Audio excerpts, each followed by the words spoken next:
So Rhett, Yes, Zach. did you record a track? Remember that joke? Oh my God, I actually forgot about that joke.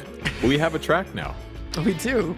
You know that track started, it was something that I was going to make a video on. I was going to do what is the tone bender sound, and then I ditched the whole video idea because I didn't like how the track was coming out. But then I this figured, is like a garbage track. yeah, it's a sloppy seconds. No, but I actually thought, this is a perfect sort of intro podcast track. So I played my bass through my tape echo up here. So that's real reverb, real tape echo on the bass. So for whatever that's worth. I like it. I think it's fun. And you know what? I think, and I've mentioned this to you before about making like background music. Because I said, you need to get some tracks to tested. Yes. Because some of the tested like music is fine. It all sounds very, I bought this at a website with, royalty free. But man, that would be so cool. I would love that. Or just take stuff you've already recorded and like, let's say, hey, tag me in the description. Here you can use it. So I've been watching a lot of tested recently. Yes. You and I are both mutual fans of Saint Adam Savage. It's the only thing that I'm a patron of. I'm about to sign up for their Patreon, I think. There's a lot of good stuff. I'm watching all their stuff all the time.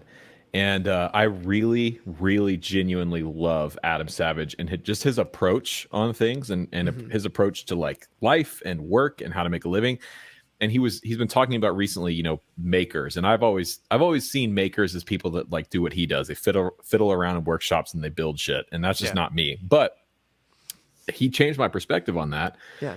He was like, a maker is anyone that makes things. And he literally said, like, if you're a musician, if you're a writer, if you are a whatever. And I was like, oh, we are makers. And so now I've gone back and been watching his content through the lens of sort of a peer, and so much as like someone who is making things for a living, rather than just someone standing on the outside thing like, man, that's cool. I wish I could make a really cool case for a microscope and weather it. Yeah, I mean, I find Adam's approach to everything very inspiring, and all the while, anytime you see him talking to someone else, he's so humble and he feels very human, even though he was one of the stars of arguably one of the biggest TV shows that ran for a very long time. And he just seems like a very down-to-earth person. But a lot of his approaches to inventory management, or at least component management of things, is like eye-opening for me, and a lot of it. And I'm really, I don't know, I'm enamored by a lot of the stuff that he does, and just I want to meet him. And I do too. I know he's seen a positron collider because it was on his desk. So I have at least something interesting to talk about to him whenever I do. He's probably one of the only people that if I ever got to meet, I would be so nervous, right? Starstruck, wouldn't know what to say, because I grew up on Mythbusters. Like, right. That show came out in 2001. I was 11, and I watched it. I watched all of it and that was a 10 or 11 year run. So from 11 to 20 or 21 years old, I watched Mythbusters religiously. Right. So, man, yeah, what a guy. Yeah. Super exciting. So what's been going on since last week? I think I'm wearing the same hat. So well, just making videos, doing the thing. I think we finally got a contractor lined up for the studio build. So this is for the studio build saga, which is now 6 months old. We've hit some snags, and we needed some real deal contractors to come in because we are now doing some like deep surgery on the house. Like, we're having to do some real structural stuff, and it's stuff that needs to be done right, or else literally my house could cave in. So it's been real hard to try and find somebody right now. So luckily I think we found a guy. He's too busy and honestly he's not making enough off of this job, but he's doing it kind of as he's a friend of a family friend. He's doing it as a favor. Sure. But yeah, so that's good. So it looks like construction on the studio is going to jump back into full steam ahead in like early March, which is good. And yeah, that's all to report here. When the studio's back, or when the studio's in some semblance of finished, is the backstage live, like the live gigs, going to resume, or is that what's going to be the state of that sort of thing? I would like to bring back a version of Backstage Live. I think we'll call it something different because admittedly, I hate the name Backstage Live. We went with it because we needed to name it something and we were running out of time. We couldn't find anything. Mm-hmm. I really want to bring Deacon Knight back together. I love that band. Yeah. That is like the clearest representation of me musically that I've ever had is that band. Right. So I think it'll be a possibility. I was thinking today, like what I want to start doing as part of the thing is putting together really nice mixed shot well performances down there and just putting them on my YouTube channel. Yeah. It's something I've never done before, but it'd be cool to have. I was listening to like Neil Young today and I was like, man, Noah and Good Trouble, we would destroy a cover. I won't say which song yet, but I was like, we could really, really do a cool version of this song. So why not do it in my studio and film it? Just put it on my YouTube channel. Yeah. And if it gets 10,000 views, that's amazing. 10,000 people watch us play. If it gets 100,000 views or 1,000,000 views, holy shit, that's amazing. So that's one thing I want to do down there. You know what? YouTube, and forgive me for not remembering the guy's name. You can't mistake it when I say what it is that I've been enjoying. It's this guy that does, if Blink-182 wrote like Wonderwall, and then he also does if like a punk song was a country song, and I follow him on TikTok. He did a cover of Fat Lip that's like a pop country song. It's fantastic. It's so good. It's so good. I've really been enjoying it. I can't remember his name because the thing about TikTok is I follow all these people, but you can never really pay attention to their usernames. So I just know them when they pop up. But yeah, I know who you're talking about. He's amazing. Right. Yeah, he's great. Which I think that is very funny. It's not funny, but it's like an interesting approach, like doing something like someone else, and like people really seem to enjoy it. So yeah. Oh, in other nerdy news that our listeners and viewers will enjoy. So, rest in peace. My blue chip pick of 2.5 years was murdered brutally and viciously by my dog, Penny. So I made a post about it on Instagram, and long story short, the owner of Blue Chip got in touch with me. And he just sent me his number and was like, hey, give me a call. Let's talk about picks. So I did. And it was one of the best conversations I've ever had. I'll spare you all of the details, but I learned a lot about Blue Chip and what they do. And we talked about this over Destiny chat the other night. Yeah. But for our listeners, I have one other Blue Chip. I don't like this one as much. This is the TAD 50. This is like one of the bit. Oh, I put on manual focus. It's like a mandolin pick. Yeah, I don't like the wide shape. But this material, he was explaining to me what they do. So his basically his day gig, he owns a machine shop outside of Knoxville, and they machine Blue Chip machine. They machine very, very precise ceramic parts that go into machines that make microchips, basically. And they use this material as part of the things that they machine. And this started because one day they just decided that, let's machine a guitar pick out of it. So that's the first thing. These picks are machined on a CNC because this material you cannot mold, you cannot melt, you cannot burn. It's made by DuPont. A 10-inch by 10-inch sheet that is 3/4 of an inch thick, basically the sheet of a notebook paper that's 3/4 of an inch thick of this material is $8,000 US. Yeah. I love Blue Chip picks. I have like 3, but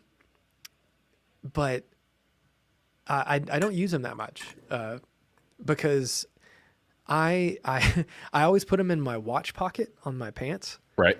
And then I will just like throw my pants on the floor, and then I can't find the picks I like. I've lost so many picks by doing Right. that. So I have a dedicated pick pouch that they live in. So when I do feel fancy, I'll grab one. But blue chips, it's one of those things. It's like people say, why would you spend so much money on a pick?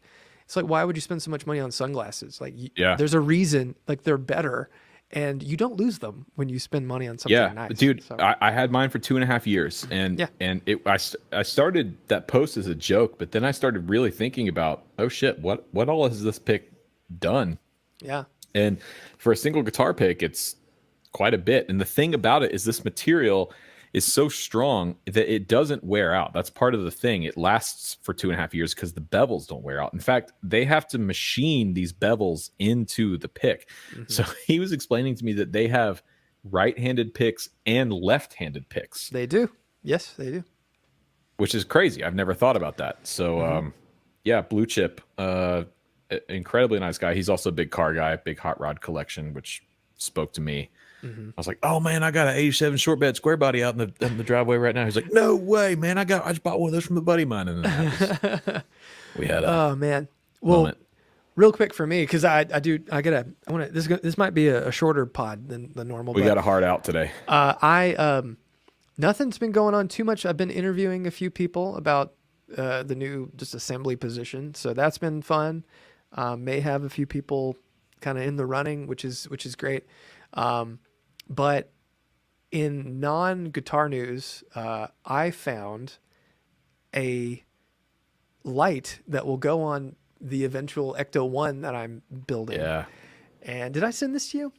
You told me about it, but you didn't send it to me. Yeah, I'll have to post a picture. But it is it's a light that goes on top of the Ecto 1. It's called a Propello Ray. It's made by Federal Company. They made sirens and lights for fire engines and stuff back in the day. And this light, it's on top of the Ecto 1, and I found my 59 Cadillac in like 2008. Yep. And when that started, I made a save search on eBay for this light because everyone said this is the rarest thing. In those subsequent years, I've seen more 59 Cadillacs like mine. I've never seen the light. 13 years? 14 years? I've never seen a single Propello Ray pop up on eBay, busted, nothing. And one showed up, perfect condition. I think it might have been restored and re-chromed because it looks brand new. Works, the motor works, and how this light works is it looks like a siren, but it's a light that spins. Right. And in the movie, when you first see the Ecto 1, when the doors open, you see all the lights come on, and on the top right of the car, you see this little red light start spinning. And that's the only scene where it spins because the motor burnt out right after that. On the hero car? On the real car. There was only one, in the first movie. So I found it, and I had to buy it, and it was not cheap. I don't imagine it was cheap. It was $1,500. Which is ridiculous, but think about that. It's looking for something for over 10 years and never finding one. Yeah, you have to jump. You have to. It's your white whale. And then you find one and it's perfect Yeah. and it works and it'll spin. It's like almost priceless. It is. And like to me, even if I never finish that car and I have that just sitting on a shelf, to have something rare and is so personal to me is worth it. Just as an object, like you could just put it on your shelf somewhere and just look at it. Yeah. That's super cool. Man, that's awesome. Well, anyway, we do have a rig. I thought we might not, but there was one. I know there was one submitted in the Discord chat, but I just picked this before, and on our new StreamYard thing, I have to make a picture into a PDF to post it in the stream. So shout out to those technologically savvy of you that want to submit your rigs. Maybe submit them as a PDF. Make our jobs a little bit easier. Yes. So this is from Chris Carvalho. So let me get this. Add to stream. There it is. Whoa. Okay. Wow. Whoa. So this is a lot. And he sent a bunch of pictures, but in the interest of time, I only did the hero shot. So what we got here is some pretty good stuff. So I I never gig with all this gear, he says. Oh But my God. But I play in 4 bands, an original band, a tribute band, and a funk soul band, and I sit in sometimes with a blues band. So this is the gear that he brings depending on the band and the venue. So what we got is an AC30 hand wired with Alnico Blue, Deluxe Reverb reissue with a greenback, a Deluxe Reverb Tone Master with a creamback, and guitars. We have a Vintera Strat, which when I was looking at that, I thought it might be something even fancier. It looks great. Yeah, that looks great. An ES345, a Rickenbacker 33012, and then he's got 2 boards here. Zip through them. Small board, TC Mini Hall of Fame, Mini Flashback, EP Booster, Exotic SL Drive, and a Boss Tuner. And then the large board has a switcher for switching channels on the amps, a Hall of Fame, a Flashback, a Carbon Copy, a CE2. I think it's a Waza. Oh, no, it's a vintage one. Wait. It might be a Waza. I don't know. I'll look. An EP Booster. That's a Waza. That's a Waza. Okay. A Lightspeed, a Mjolnir, a Wildwood Mjolnir, a Golden Fleece, a Polytune, and a Lark. And a Lark. A Mythos Lark, which I think this is the first Lark that we've. It might be the first Lark. one. You know, I put my Lark on it. So I was supposed to come to Nashville this week to play a show. Mm-hmm. COVID struck again. Not me, but in our camp, and so we had to cancel the show. But the Lark was on my board. It was coming up. Oh, okay. Wow. Let's talk about the guitars first. Yeah. Strat and 335. With that combo, that's everything you need, nothing you don't. Done. Right there. Done. The Rick 33012. So this is a new thing for me. I'm on a hunt. I want an early to mid 90s Rick 330 6-string in Fire Glow. I'm inspired. Listen to a lot of Tom Petty or something? Well, yes, always. I mean, he's all constant rotation for me. I worship Tom Petty and the Heartbreakers. Mm-hmm. But a few weeks ago, I got to go see Jason Isbell in the 400 unit. They came and did 4 nights at the Tabernacle here in Atlanta. And Sadler Vaden, who is a personal guitar hero of mine, on a couple songs pulled out a Fire Glow Rick 330. And God, it was it, man. The look and the sound. Oh, I need a Rick. And I want to do a video on Rickenbacker. Yeah. Tom Petty did say Rickenbacker, so. Yeah. And I think that is probably that and Diodario are the 2 most mispronounced things in the guitar world, or maybe piezo. I don't know. Piezo. No, it's piezo. Does anybody say?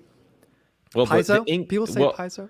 And capo. The English say capo, but they also drive on the wrong side of the road. So I don't.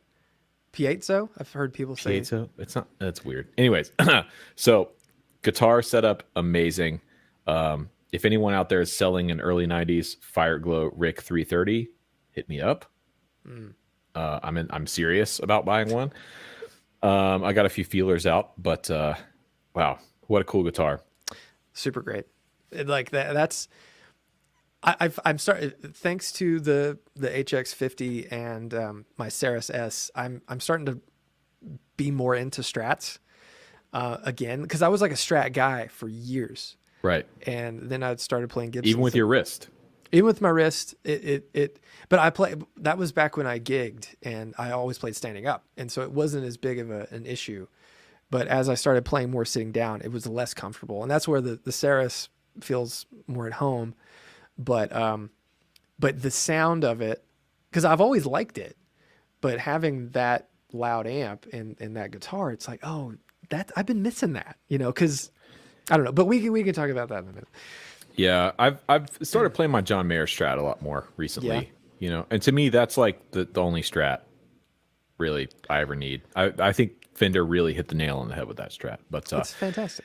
Okay, let's move on to the pedal boards here. Starting with the small board, I love. You said that's the EP boost, right? He's got the EP boost and the SL drive there.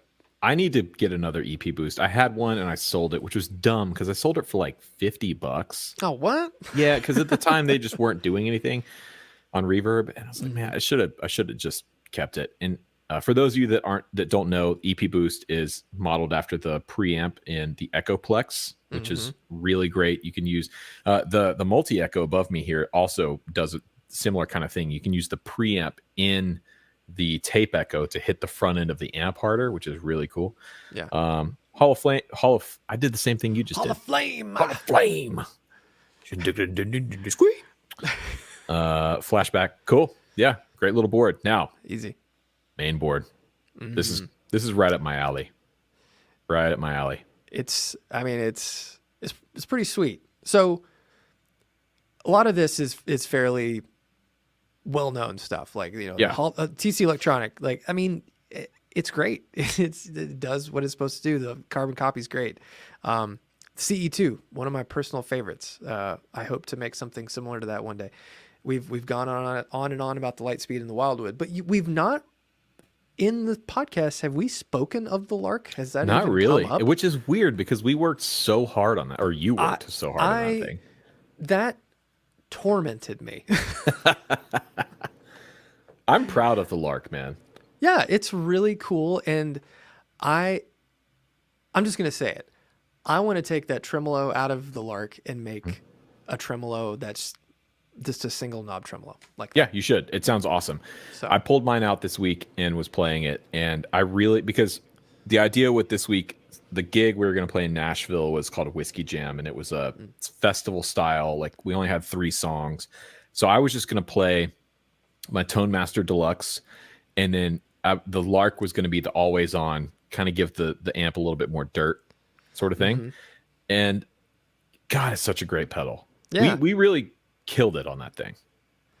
I need to go back and play it because it's been months, or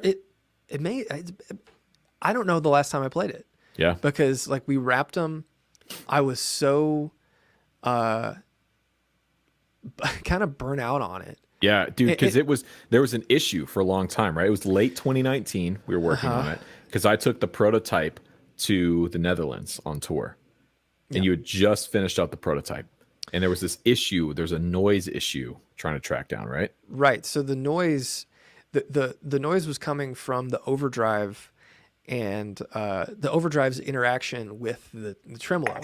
Because like one by themselves would be fine, but we tried to. For those that don't know, we tried to encapsulate a Gibson Skylark, the small GA5T, the small 5-watt amp, in a pedal, and I wanted it to sound like your amp transformed into that. Yeah, and I think that in and of itself, the initial prototype sounded good. It was just so damn noisy. Yeah, and I couldn't chase it out, so I went through 5 or 6 revisions with different iterations of the overdrive circuit, entirely new circuits, and what I landed on was miles apart from where it started. But the thing that killed me is the first 50 or so were all through hole, and they had a lot of parts, and this was like me doing it myself. And then the latter half were surface mount, and they were way easier, but it was just so much work, and it got to the point where I was just so annoyed at building them, and that happens even with stuff I like, that I was just over it. And someone asked why it was discontinued, and I think it we made 100-ish, and then we sold a lot direct, and then a few went to dealers, and they just kind of sat, and then I think both of us kind of just went, well, maybe we'll do something else. Yeah, well, and the thing was too, is it was such an ordeal getting the thing done for you that it was like, okay, well, let's move on to something else. And then you went into the delay. Ran out. That's right, the knobs ran out. But you went into the delay right after that. So right after the Lark, your next big project was the Oracle, and then it was all hands on deck for the Oracle. Yeah, maybe we should do this. I like the idea of just keeping the original 100, the 100. Yeah. And if you find one on Reverb, there's only 100 of them, so do with that information what you will. Maybe we split it into 2 different pedals, though. You do the tremolo, that's just a single knob trim, and then we do the drive section as just a 2 knob drive. Well, I'm working on something. Oh, I know about it. No, this is different. Oh, then the other thing. This is totally different. Wait, why don't I know about this? I have so many new pedals that are on the bench being tested, being worked on, that's could maybe do what the Lark did on the overdrive side without having to, I don't know. Maybe we'll make a Lark edition of something. coming. Okay. But anyway, let's rate this rig and let's get into some conversation because. All right. Well, the amps. I mean, we got to touch on the amps. Yeah. Okay. Hand wired Fawn AC30. Great. Yeah. Just great. I mean, come on. Come on. I have a love-hate relationship with the hand-wired stuff, but I think for all intents and purposes, they're nice amps. Yeah, they're really nice amps. Deluxe reverb, great. Also love the Tone Master. It's really good. Yeah. It's really good. Okay, here's the deal. You got the Lightspeed. He's got the 335. He's got the AC30. He's got the Lark. Bonus points for the Lark. This is 10 out of 10 for me. Oh my God. This is a dead ringer. I say that because I could, if that rig was even just one of those amps and those guitars was sitting on a stage, I could step into that role and immediately have my sound, how I want to hear it immediately. So it's 10 out of 10 for me. I mean, in any combination of these, I don't like 12-string ricks because the neck is so narrow. I like a 6-string rick. So like, as much as I would enjoy playing that for filling a part, it wouldn't be a guitar. I mean, like, obviously that's not going to be anyone's go-to guitar. Sure. Like for everything. Because is a 12-string anyone's go-to guitar though? I mean, if you're Roger McGuinn or whatever, maybe. But I was thinking a straight 9 because it's wow. Like I have a little bit of a love-hate with the hand-wired Voxes, and same with the Deluxe, like right out of the box. The Tone Master solves some of that, but it's like, I mean, a 9 out of 10 is like, I mean, you're winning, right? Yeah, killing it. Really great rig. Wow. Really enjoy it. So there we go. Thank you, patrons. Boom. Look at that. For all 2 your weeks in a support. row. Yeah. Oh, and check this out. Hey, if you are a supporter on Patreon, you can submit your rig to dippedintone@gmail.com. Look at us. Dude. This thing is fancy. This button. This is fancy. You got buttons, and you got switches, and you got all kinds of shit up there. Hey, man. Well, so supposedly you had a conversation about amplifiers, and I thought maybe after Novo's last episode talking about loud amps, I was thinking about loud amps, and you were thinking about amps or talking about amps. So I thought maybe we could talk about loud amps. Loud amps. All right. So I just ordered a 1959 HW, the 100-watt Marshall Plexi, and I got an email today from Marshall saying, hey, one was just returned from a dealer. There's nothing wrong with it, but we're going to go through it anyways, and we can have it to you in the next week or so instead of having you wait for 6 months. I said, yes, please. Sign me up for that. So I should have a 100-watt Plexi and a 412. I don't know if the cab's going to get here at the same time, but Right. yeah. Well, you got cabs. I got cabs. And the reality is, cabs. Until my studio's done, I don't play through cabs anyways. I just use the aux or the Captor X. But today I had a long conversation with my good friend Noah Guthrie about amplifiers. He's getting the itch for a new amp. He's got a Dr. Z Cure right now. What's the Cure's thing? Is it just like loud clean, or what is it? I don't even know. I'm going to be honest with you. The Cure is okay. And it filled a need for Noah at the time. At the time, Noah needed to move into an amp that had a little bit of breakup to it, and he was on a super limited budget, and this one was used, and it was the right price at the right time. The problem that Noah and I have with the Cure is you can't get it to not sound boxy. They've swapped the speaker. He's put a greenback in it, but it's just a little 112, and it's just tough to get it. The mid-range is weird on it. It's hard to get that thing to dial in. And the way Noah plays, he's a rhythm electric player. So we had a long conversation today about amps. He's got my Bad Cat Cub 40R because that's like my good trouble touring rig. So it lives in South Carolina. I told him, I was like, dude, pull my Bad Cat out of its case and start playing that.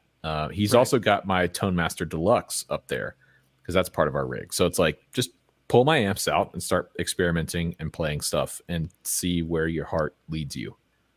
Mm-hmm. So yeah, we talked for a long time about it though. So I think that's something that you don't, until you start comparing small combos, you don't notice that boxiness. And I don't think there's any way to save it. It's the cab. It's the cab. And here's Yeah. what I recommended for him. Because he was, you know, what do I get? And I want something British voice. He's looking to get rid of the boxiness is what he wants. Right. So I said, before you buy another amp, you need to buy a reactive load box. Like, you need to either get the Captor X or you need to get the Aux. And this is part of our amp discussion here, because these pieces of gear, the Aux and the Captor X and the Sur Reactive Load IR, for example, these have opened up kind of a new way of thinking about stuff, because your cabinet and your speaker have such a huge impact on the tone and the response of an amplifier. Yeah. Having a piece of gear like that, not only does it allow you, for Noah's case, he's living at home, he's recording at home, he's tracking at home. He doesn't have a wide mic selection. He can't turn his Dr. Z up to record it where it's in its sweet spot. Yeah. So it allows you to do that, allows you to get your amp in the sweet spot, allows you to record silently, but it also opens you up to a wide variety of speaker and cabinet and mic combinations, which can take an amp like the Dr. Z, the Cure, which I think is a cool circuit. Mm-hmm. It breaks up, it's punchy, it's kind of tweedy. Yeah. And it fixes the problem of the small 112 boxy cabinet, because if you ran it through a Captor X, well, then you could take that Cure and run it through a 412 with greenbacks, or a Vox 212 with Alnico blues, and put a 121 and a 57 in front of it, right? It opens up all these options for you. Yeah, I mean, there's nothing more eye-opening than taking a combo amp and running it through a cab in person and really hearing what the amp is capable of with a larger box. And I think if you're going to be recording, if that's going to be something, especially, with everything going on right now, I think it's the smartest move possible, because the limitations kind of go away.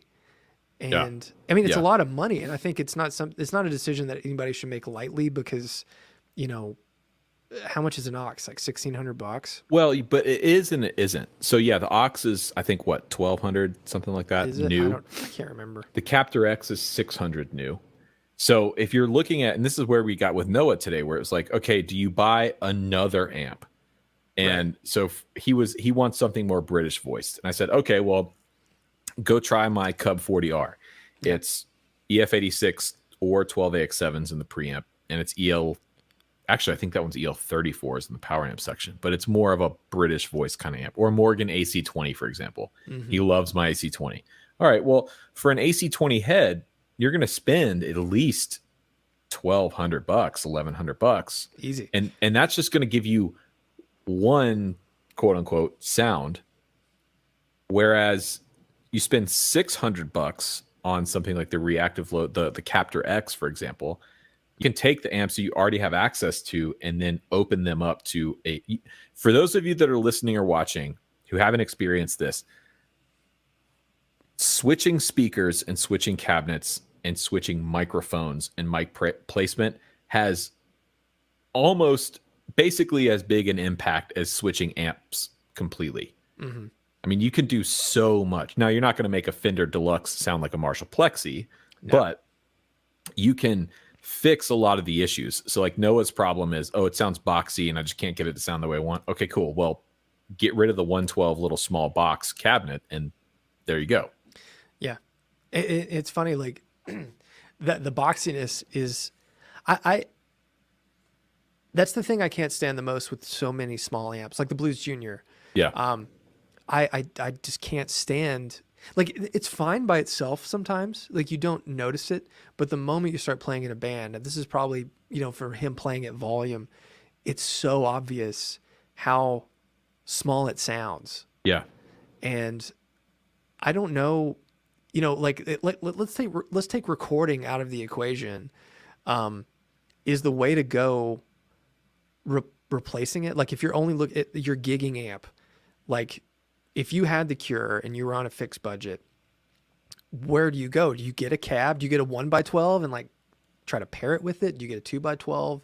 Like what would you do, knowing that that's going to be another piece of equipment that you have to move? Like how would you take it? If I were in Noah's position, I know his budget, I know what he's doing.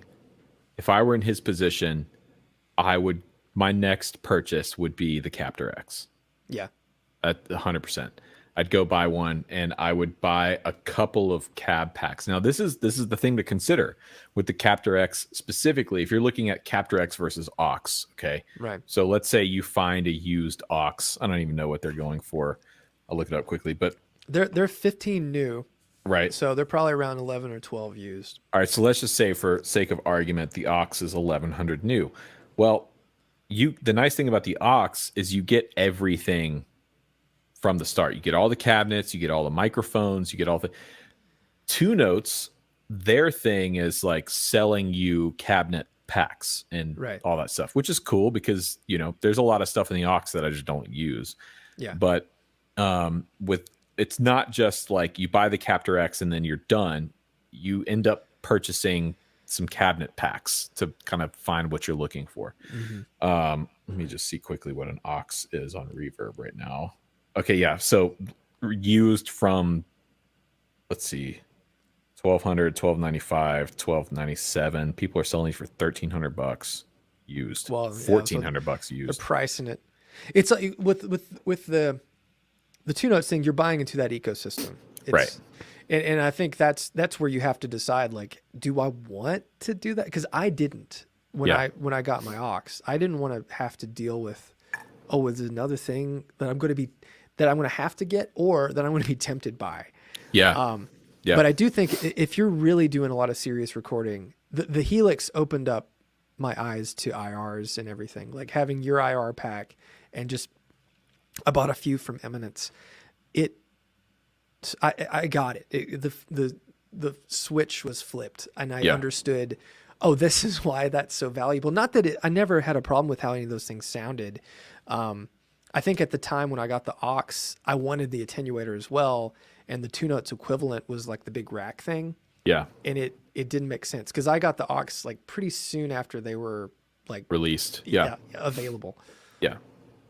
Yeah. But the thing is, man, with either one of these units now, it's like, okay, so I just bought a 100-watt Plexi Marshall. 5 years ago, that amp would have never been on my radar because like even at home, I can't use that amp. It's just too damn loud. Right. 100-watt Plexi is just not usable. But the thing is, with an aux or Captor X, now it's completely usable. My Plexi video that I made with Rick's Plexi a week or two ago, I didn't even grab a cabinet. I just used it with the aux the whole time. And I pulled up a Marshall 412 with greenbacks, like the right cab in the aux, and it was the sound. And it was completely silent the whole time. I tracked it through my studio monitors or with headphones on, and it was amazing. So that's the thing about amps nowadays, is with these things, you can now have any amp you want. So like a Soldano, I would love an SLO. Oh God. That's like, in terms of the high gain stuff, that's kind of the one high gain amp I really want. But I want the SLO 100. I know they make the 30, and that's cool. It's usable, and it's only 30 watts, but dude, just get the 100. If you've got an aux or Captor X or a Sur reactive load or any of these other things, like just get the real thing. Just get the full big boy, big power amp, big output transformer, the whole thing, and run it into one of these, and there you go. Call it a day. So going back to the boxy thing, is there an amp in, like, let's say, because what was that Cure? Like, it was $1,000. $1,000. Like that. I mean, like, thinking about that for a second, $1,000 for a boutique amp that's handmade in, like outside Akron or something. They made in Ohio. I think, right? Yeah, I think so. But like that's pretty mind-boggling. Like, what else could you get? Like, if someone's coming into this saying, I need a gigging amp that doesn't sound like that. Yeah. What do you get? Like, where do you go? Like, what amps don't? But for $1,000, or for around that, maybe, like, let's look at what the aux costs. I mean, I think $1,500 for an amp gives you a lot of possibilities. I mean, maybe we try to focus on stuff that's new or readily available, because I think saying used is pretty it's almost too much. There's too many options. Well, But and also it depends on when someone's watching or listening to this right. podcast. Like, it's Yeah. so subjective in that way. Yeah, but how like is there an amp like a Vox AC30? Is that expansive enough, you think? Like does that have what you would want from like what he's wanting with like a bigger feeling sound? Like what else out there kind of Oh, does I that? mean, yeah, an AC30 will move some air. like Well, like but like AC30s are loud. I mean the Cure is probably like a similar wattage. Yeah, but the thing is, you're moving into a 212 versus a Right. 112, and that immediate, and you're moving into a bigger box because of Yeah. the, my 64 is right over here. It's 2.5 times the size of Noah's Cure. Yeah. Like, no, it's probably 2 times. Literally, like if you took 2 Cures and stacked them together, that's an AC30. So, but again, here's the thing. This is why I don't like combo amps. You can see it behind me. Like, Yeah. heads, in my opinion, are the way to go because they are, just in terms of the amplifier, they're generally less expensive than the combo version.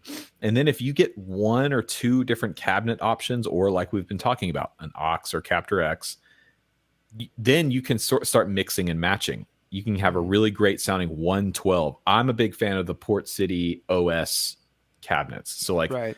the Port City Wave OS 112, because it's almost the size of a 212. So it doesn't sound boxy, it doesn't feel boxy. It's got a ton of low end. I have a 212 OS that punches and feels like a 412. If you get those speakers moving in that cab, it feels like a 412, but it's not. It's not Yeah. as loud as a 412. So buying a head and then getting 1 or 2 cabinets, swapping speakers, all that kind of stuff.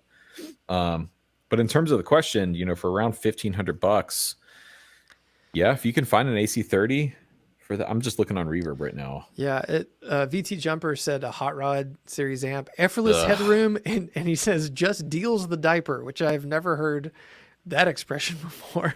I don't like the Hot Rod Fenders. I don't The Hot either. Rod Deluxe, they don't sound good. I agree. I mean, they're every time, and I've told this before, every time I would play one, and I was with my buddy, who he and I, before I moved to Nashville, would go to Nashville and try amps or try anything. We'd just be guitar hunting. Right.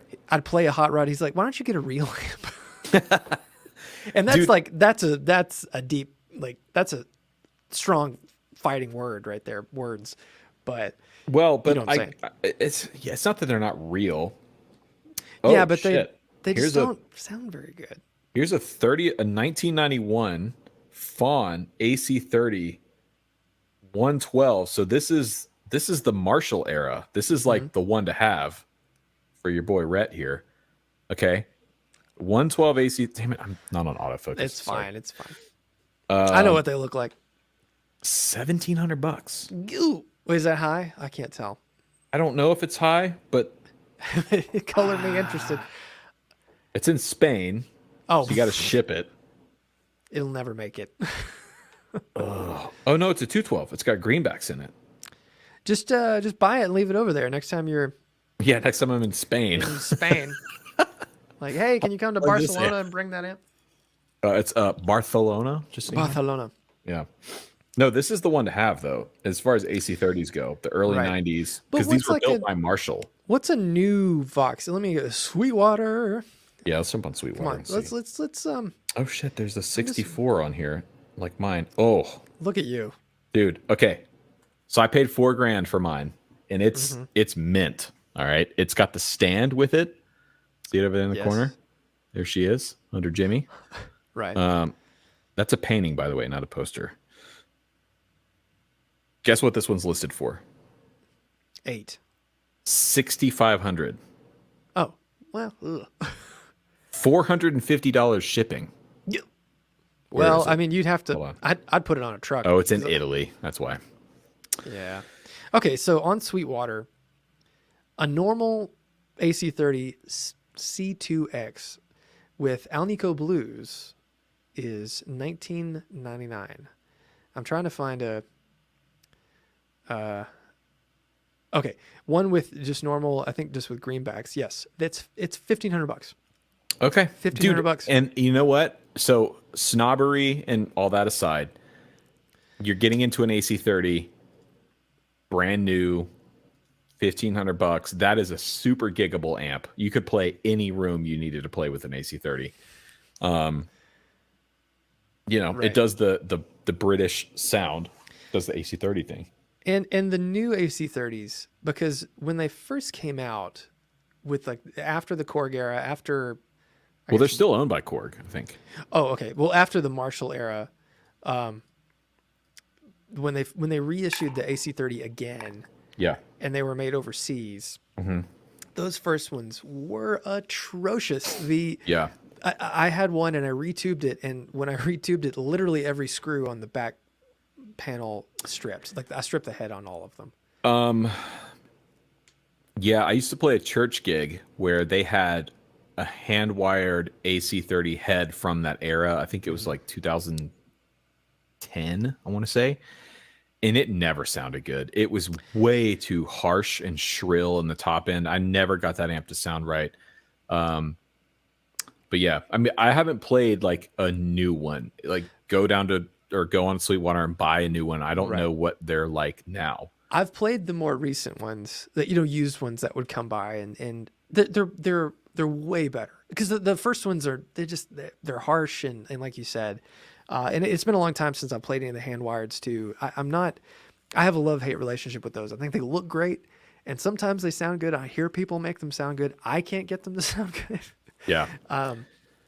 But So actually, per our discussion, so what is our price? $1,500. yeah, I'm just gonna look Dude, on. Bad Cat Cub 40R. The head, brand new, I think it's $1,200. That's pretty cheap.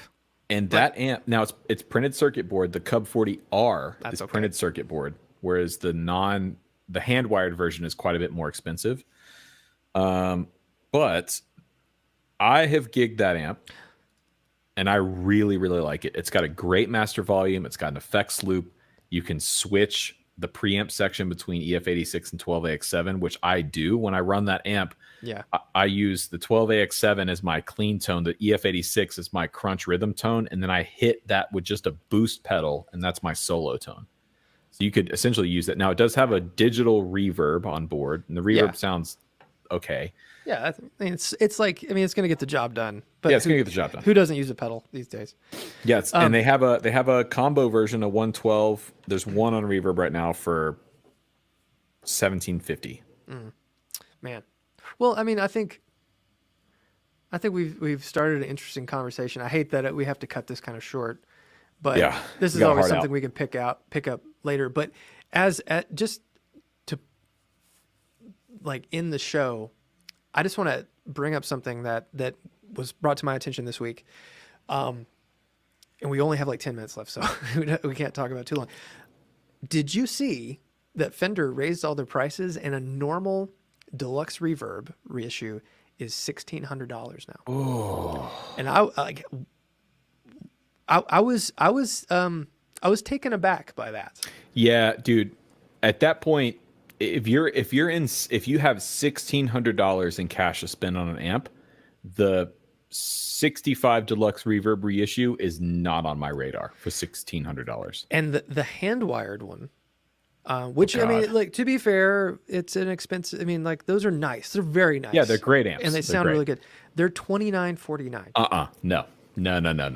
So No. Sorry. I'm sorry. There's a fan and a friend of the channel that works there and hand wires those amps, and I don't mean to offend. hey, he doesn't set the prices. He just No, he doesn't set the prices, Doing and the I've work. seen his work personally, and it's great. I just for $3,000, if you have $3,000 to spend on a guitar amplifier, your money is so much. Dude, you might be able to get towards a real blackface vintage one for $3,000. The mid 60s deluxes are like they're at 4 now. It's crazy. It's I should have bought one. Man, bananas. at Righteous 3 years ago, I made a video with one. There was a 64 blackface, and it was a museum piece. Yeah. It was all original. It used to be owned by the editor of, I think, Vintage Guitar magazine. Okay. and they were asking 3 for it. You know, hindsight, but Yeah. you know, it's just one of those things. And I see a lot of people in the chat saying, well, you could buy a vintage Silverface or whatever. And some of those, like, I don't like if you get a drip edge and it's actually like a black panel, which some of them are, some of them aren't. Just because it's a 68 and it's got a drip edge does not mean it is, it's actually, you know, the previous circuit. I think most Silverface amps are kind of sterile and boring. I don't like Silverface Fenders. I never have. Having played a lot of them, I just don't. I don't see the appeal, apart from having just another tube amp. Yeah. I don't think Fender starts getting interesting again until Rivera. The Rivera era. You know, the Rivera era. Rivera era. So I mean, like I like drip edge when they are in fact the previous circuit, when they are a black panel. What is the price on the 57 Classic Tweed Deluxe? What did those? Because I'm assuming they raised that as well, and that's a slamming amp. Everything went up. The Champ is $1,200. The Deluxe is $2,350, and the 40-watt Twin is $3,500. Oh no! Which those are made one at a time by hand, and I get it, but at the same time, holy cats! At that price, you're encroaching, like it's the Venn diagram of like vintage versus new. You're starting to get in that crossover point. Now the $2,000 for the Tweed Deluxe. Oh, okay. Like maybe I have it. It's great. They did send it to me for free a couple years ago, so take that with a grain of salt. But it's a fantastic amp. It's really, really good. Once you start getting into 3, though, you're in real money territory for a guitar amp. And right. I mean, all of this is real money, but that's some real ass money. That's some real ass money right there. Real ass shit. You're okay. right. But like my first thought is like, what are you like, how much further do you have to go to get into never mind. I was going to say a 2-rock. It's been a minute since mine showed up. Yeah, they're $5,700 for a classic reverb. So you're a 2-rock boy. I'm a divided by 13 boy. Let's look at Fred's prices here. I bet they're probably not as. I mean, like they're not okay. So no, if you look on. oh wait, is this with a cab? That's with a cab. Sorry, that's not a head and a cab. A head's like 47, but like to be fair, 2-rock like they get their caps made for them. Like they're like this. Yeah, this everyone gets their shit. cabs made for them. Caps, like capacitors. Caps. Okay, sorry. Hold on. Let me look at divided by 13. I don't know that Fred's raised his prices. Let me look on Righteous. Because the thing is, now with these prices going up, maybe we skip a shill of the week and we just, because this is a good conversation here. Yeah. We got 5 minutes. All right, let me see. I gotta Amps. lock the door. Okay, third power. Here's a third. This is at Righteous Guitars. Okay, they got a third power kitchen sink, which is a cool head. $3,650 for the head. Yep, made in Nashville. Made in Nashville. Here's a divided by 13 AMW 39 112 combo, which is a killer amp. If you're looking for a Marshall, $2,900 for a combo. So that's the 112. The AMW 39. There's 2 of them. Both are 29, and these are with custom Tolex. So these are. I'm going to drop these in the chat here. These are with all the options. You're talking $2,900. Yeah. Let's see. There's a Park. $2,650, a Park P75. Parks are great, dude. Mitch Colby's work, who runs Park now, his work is phenomenal. Phenomenal.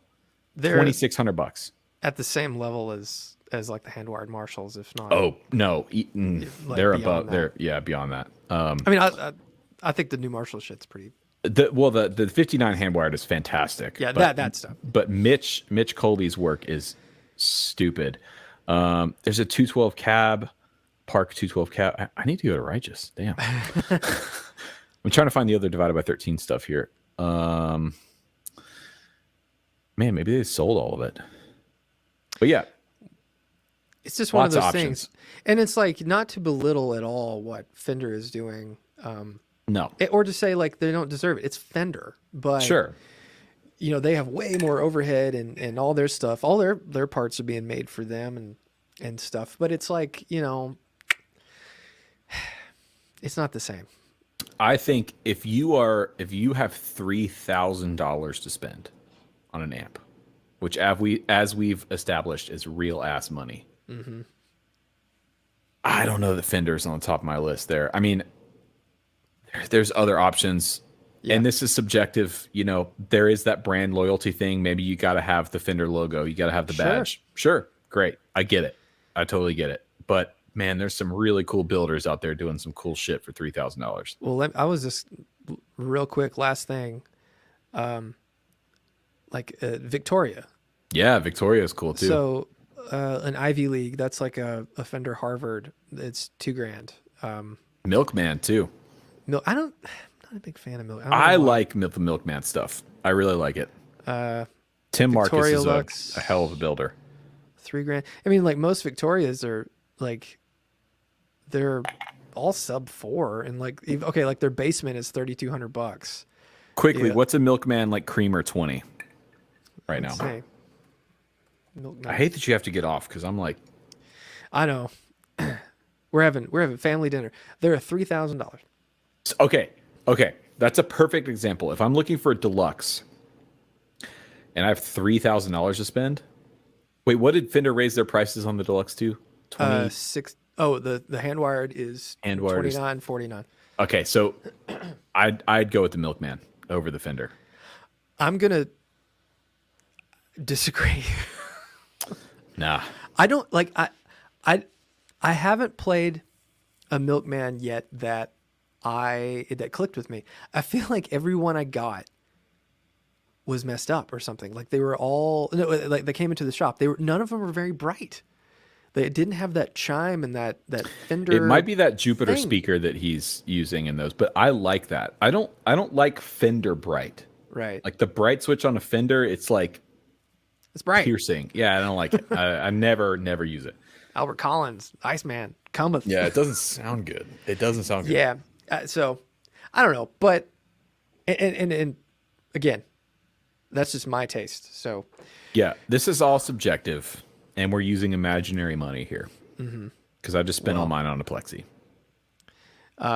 right. Yeah, and I spent silly money on that stuff, but I think it's a You know fun what we should conversation. do? You know what What? we should do? Wait, that's a 50 watt, right?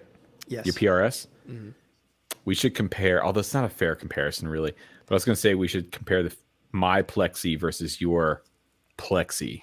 Well, it's 3 decibels different. So the biggest thing is just the feel. Right. That's what I'm saying. It's not the same. It's not, but I would be very curious for us to shoot out the heads with the same cab. I mean, that cab rules. It's got G12 or it's got creamback 75 hertz. Like Cool. The cab thumps. It's awesome. Thumps, dude. It thumps, baby. Got some kickers. Yo, I got that Sony Explode. I got those Explode amps in the back, bro. I got the Alpine in the front. I got I got to take the faceplate off. Though, put it in my pocket. Yeah. Man, I had that. I had an Alpine, and for a time I would like click it off and like lock it in my glove box, and then I was like, no one's gonna break into my Acura Integra and take my Alpine. Kids today don't know shit about that. Take the faceplate off your head unit to put it in your glove box. Kids today will not know about the difficulties of literally taking your dash apart to put in a single DIN CD player. Me and all my friends did that on all of our cars. We would have these parties where we would like all congregate in one dude's driveway, and we'd get all of our tools together, and we'd all help each other install speakers and head units and shit like that. Yeah. Oh, my dad. I've been there. He got on my ass so much because even though I knew how to solder, I was just like electrical taping all that shit together. Sugartooth in the chat said, "It thumps, baby." Man, it's comments like that I just made about your amp that is the reason why PRS didn't send me the SE Silver Sky. Yeah, well, that's okay. It's okay. I have the Strat that I want. I don't need another one. Right. I'm really curious. I want to play one because, I mean, SEs are great. Anyway, I got to go. I got to get home. Ask Mary. She got one. She's got both of them. She's got the real one, and well, they're both real, I guess, but the real one. Should just send them to us. Say, hey. Apparently she's coming to town. Oh, really? They're going to let her in? I No, I guess. Why wouldn't they let her in? The customs guy's like, I didn't Mary? agree with what you said in the Silver Sky video, so you're not allowed. Oh god. All right. All right. Well, This has been real. We'll do a longer episode next week to make we up. will, and I feel like for our patrons, maybe occasionally we could hop on just like Instagram. If you don't follow us on Instagram, we do have a Dipped in Tone Instagram. I've logged into it like maybe 3 times. Do I even follow it? I don't know if I follow Probably not. We don't have very many followers, but thank you all so much for tuning in. Thank you, patrons. Yes. Leave a comment. Submit your rig to dippedintone@gmail.com if you are a patron. And I do follow it, by the way. It's good. Good. I guess we'll We see have one everybody post. next week. Next week. All right. Bye-bye. Bye. All right. There we go. All right. I'm off I'm recording. gonna go ahead and I'm going to upload this right now to the Google Drive so I don't forget. Okay. I'm going to do it when I get home. And, oh, man, since we started doing season 2, for the life of me, I don't know what episode we're on. It doesn't matter. I think it's 10. Yeah, we're on 10. I'll create the folder right now. New folder. All right. Episode 10. I every time I have a hat on, I try to grab the bill because I think I have like a ball cap on. And I go like, All all right, guys. Go home. See you next week. Get on Destiny. I'm going to try. All right. See ya. Bye.